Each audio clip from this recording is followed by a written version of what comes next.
अस्सलामुअलैकुम। इस वीडियो में हम ये सीखेंगे कि स्ट्रेटजी और कॉन्सेप्ट इन दोनों में क्या डिफरेंस है और क्या स्ट्रेटजी आपको प्रॉफिटेबल ट्रेडर बना सकती है या फिर कॉन्सेप्ट है क्या और स्ट्रेटजी है क्या, हम ये सीखेंगे। अच्छा, सबसे पहले ये समझते हैं कि स्ट्रेटजी क्या है। जब जब भी कोई भी अगर बंदा है वो किसी भी फील्ड में है तो उसकी अपनी एक हिकमत अमली होती है। चाहे एक फील्ड में लाखों लोग हैं और उनका कॉन्सेप्ट यानी कि उनकी पेशावर जो काम है वो सेम है, लेकिन उनकी हिकमत अमली चेंज होगी, उनकी हिकमत अमली अपनी अपनी होगी। और कॉन्सेप्ट क्या है? कॉन्सेप्ट किसी भी चीज़ में, किसी भी चीज़ के काम करने का तरीका या उसमें जो चीज़ वर्क करती है, डीप वर्थ इट है, वो चीज़ होती है। अब कॉन्सेप्ट तो हर किसी का सेम हो सकता है, कॉन्सेप्ट तो एक ही हो सकता है किसी भी फील्ड का, लेकिन स्ट्रेटजी क्यों, हिकमत अमली क्यों हर किसी की अपनी होती है। हिकमत अमली मैंने अभी बताई है कि हर किसी के दिमाग में, हर किसी के माइंड में सोचने का, समझने का तरीक़ाकार जो है या उनका जो अपना माइंड है वो हर किसी का अलग होता है। वो हर कोई अपनी हिकमत अमली अपनाता है किसी भी काम में। अगर इसी तरह से कोई मैथ का टीचर है तो दुनिया में लाखों मैथ के टीचर्स हैं और उन्होंने सेम मैथ सीखी होती है ना, और उनके पढ़ाने का अंदाज़, वहाँ पर मैथ उनकी अपनी ज़िंदगी में अप्लाई करने का अंदाज़ डिफरेंट होता है, और वही ही उनकी हिकमत अमली कहलाती है। तो अगर आप भी ट्रेडिंग में हैं और आप भी किसी की हिकमत अमली को फॉलो कर रहे हैं तो मैं क्या कहूँ यार आपको। तो हिकमत अमली यार अपनी अपनाएं, मार्केट के कॉन्सेप्ट और मार्केट के काम करने के तरीके को अपनाएं। उसकी बेस पर आप अपने माइंड सेट को ट्रेडिंग में लाकर, इस फील्ड में लाकर आप अपनी पावरफुल स्ट्रेटजी इंप्रूव कर सकते हैं। अच्छा, समझते हैं इस डायग्राम को कि ये क्या है और इससे हमें कैसे स्ट्रेटजी और कॉन्सेप्ट का जो है डिफरेंस पता चलता है। सबसे पहले देखते हैं कि मैंने एक ट्रेंड लाइन लगाई, यहाँ पर इसने सपोर्ट दी, यहाँ पर इसने रेजिस्टेंस दी, इसने भी यहाँ पर रेजिस्टेंस दी, यहाँ पर भी रेजिस्टेंस, ठीक हो गया। अब ये एक सपोर्ट थी, यहाँ पर इसने सपोर्ट दी, सपोर्ट, इसने यहाँ पर इसको तोड़ दिया। जब यहाँ पर इसने तोड़ दिया और मुझे ये भी पता चल रहा था कि मार्केट नीचे आई है बड़ी पावरफुल तरीके से, फिर यहाँ पर कंसोलिडेट किया, यहाँ पर इसने ब्रेक कर दिया। जब इसने ब्रेक किया तो मैंने ये समझा कि बस अब मार्केट नीचे जाने वाली है। क्या मुझे ये समझना चाहिए था? अच्छा, अब ये आप किसी की स्ट्रेटजी को फॉलो कर रहे होते तो आप यही समझते कि मार्केट नीचे जाने वाली। क्यों? क्योंकि स्ट्रेटजी बताती यही है, हिकमत अमली यही होती है। कॉन्सेप्ट, मार्केट के काम करने का तरीका हमें नहीं पता होता तो हम लॉस कर बैठते हैं। अच्छा, यहाँ पर क्या करना चाहिए था कि मार्केट ने नीचे क्लोजिंग की है, मार्केट नीचे आई, स्पॉट को ब्रेक किया, तो इसका क्या मतलब था? मार्केट ने लिक्विडिटी ली।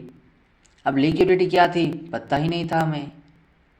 जब मेरे भाई आपको लिक्विडिटी का नहीं पता, मार्केट के काम करने, कॉन्सेप्ट, स्ट्रक्चर, मैपिंग का नहीं पता, तो मेरे भाई आप कैसे प्रॉफिट बना सकते हैं। हाँ, ये चार्ट पैटर्न या जो ये पैटर्न था ये है कॉन्सेप्ट ही, ये हर किसी के अपने का जो है नहीं क्रिएट किया हुआ, ये किसी एक बंदे का क्रिएट किया हुआ है। पैटर्न जो भी होते हैं इस तरह से वो किसी एक बंदे के क्रिएट किए होते हैं और वो मार्केट में डीप वर्क करते भी हैं। लेकिन कहाँ और कब वर्क करना है, ये वो बंदा इनसे फ़ायदा उठा सकता है जो मार्केट के काम करने के तरीके या कॉन्सेप्ट को जानता है। यहाँ पर मैंने कैसे फ़ायदा उठाया? यहाँ पर मेरे भाई मैंने ये फ़ायदा उठाया कि यार ये सपोर्ट या ये ट्रेंड लाइन जो थी ये हैं तो ठीक, लेकिन इन्होंने ब्रेक होना है। क्यों? क्योंकि मार्केट में लिक्विडिटी कम है। जो बिग वेल्थ है या जिन लोगों के पास पैसा ज़्यादा है उन्होंने नीचे ब्रेकआउट करना है। उन्होंने किसी तरह से हम जैसे छोटे ट्रेडर, रिटेल ट्रेडर को किसी तरह से दूसरी डायरेक्शन में लगाना है और ख़ुद आप उन्होंने दूसरी डायरेक्शन में जाना है। ये क्यों जाना है? क्योंकि मेरे भाई उन्हों के पास पैसा ज़्यादा होता है। जब उन्हों के पास पैसा ज़्यादा होता है तो आगे बेचने वाले तो कम होते हैं, उन्होंने तो ख़रीदना होता है। तो मेरे भाई वो किसी का जहाँ स्पॉट पर जिन्होंने बाय किया था उनका स्टॉप लॉस हिट करवा कर आपकी तरफ निकल गए। अब ये वो बंदा सोच सकता है, ये इस तरह से वो बंदा सोच सकता है जिस तरह ने मार्केट के कॉन्सेप्ट का पता हो, मार्केट में काम करने का तरीका पता हो, तो वो इजीली जहाँ से एडजस्ट कर सकता है इस सिचुएशन को। वो ये नहीं सोच सकता कि यार मार्केट अब नीचे ही जाने वाली है। कोई और चीज़ें भी होती हैं, लेकिन ये कॉमन चीज़ है। अगर आप 4 पैटर्न भी मार्केट में अप्लाई कर रहे हैं तो मेरे भाई आप ठीक हैं, लेकिन आपको कॉन्सेप्ट और मार्केट का काम करने का तरीका पता होना चाहिए। किसी के माइंड सेट की क्रिएट की हुई, उसका तो अपना माइंड सेट है। किसी के माइंड सेट की क्रिएट की हुई मतलब आप हिकमत अमली को अपना रहे हैं और आप कहते हैं मैं प्रॉफिट बना लूँगा, तो मेरे भाई ये कैसे पॉसिबल होगा। वो बंदा अपना सोचता है, उसने अपना कुछ सीखा हुआ है, उसने मतलब अपना एक एक्सपीरियंस लिया है मार्केट में, और आप उसी का एक्सपीरियंस और उसी का जो है मतलब माइंड सेट अपना रहे हैं। तो ये कैसे होगा? क्यों? क्योंकि मेरे भाई आपके पास अपना माइंड सेट है, उसको यूज़ करें। उसको कैसे यूज़ करेंगे? जब आप मार्केट के मतलब स्ट्रक्चर को समझेंगे, जब आप मार्केट के स्ट्रक्चर को समझेंगे। अब यहाँ पर मैं आपको एक और कॉन्सेप्ट की एग्जांपल देता हूँ। मेरे भाई यहाँ पर देखें कि मार्केट में हमें ये बताया जाता है ना कि मार्केट इस तरह से वार करती है, इस तरह से अप डाउन अप डाउन। यहाँ पर किस तरह से डीप वर्थ अप डाउन इस तरह से वार कर रही है ना। ये मतलब मार्केट अप जाती है, फिर डाउन, फिर अप, फिर डाउन, फिर अप, फिर डाउन, फिर अप, फिर डाउन, फिर अप, इसी तरह से वार कर रही है ना। तो जब आपका कॉन्सेप्ट क्लियर होगा, जब आपको मार्केट में काम कैसे कीजिए, मार्केट काम कैसे करती है, ये चीज़ें क्लियर होंगी, तो मतलब आप इस ट्रेंड को भी समझ पाएंगे, आप सारी चीज़ों को समझ पाएंगे इजीली। क्यों? क्योंकि यार जिस फील्ड में है उसका मतलब काम कैसे करती है, वो क्या है। जब ये चीज़ें आपको पता होगी तो मतलब आप इजीली इसमें सरवाइव कर पाएंगे इस मार्केट में। तो ऐसे अगर आप किसी की स्ट्रेटजी ये चीज़ होगी वो चीज़ होगी अगर आप फॉलो कर रहे हैं तो मेरे भाई कोई फ़ायदा नहीं है। गंदी से गंदी चीज़ भी है, चाहे गंदा से गंदा पैटर्न भी है, इंडिकेटर भी है, अगर आपको मतलब पता भी है, अगर आप मार्केट में मतलब मार्केट की साइकोलॉजी को समझते हैं, इन चीज़ों को समझते हैं, तो मतलब आप उस गंदे से गंदे इंडिकेटर से भी आप फ़ायदा उठा सकते हैं, उस गंदे से गंदे पैटर्न से भी फ़ायदा उठा सकते हैं।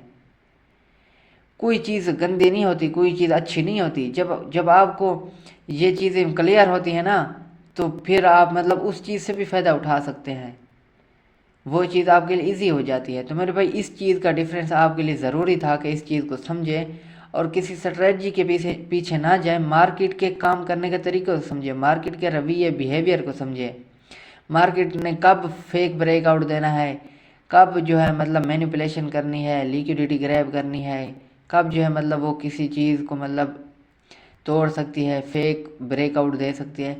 जब मतलब आप इन चीज़ों को समझते होंगे ना, कॉन्सेप्ट्स को, मार्केट के लिक्विडिटी को या सकते हैं, लेकिन इन चीज़ों को मेरे भाई समझें, किसी रट्टी रटाई चीज़ों को पीछे ना जाए। तो आई होप कि आपको समझ आई होगी और इंशाल्लाह मिलते हैं नेक्स्ट वीडियो में। तब तक के लिए अल्लाह हाफिज़।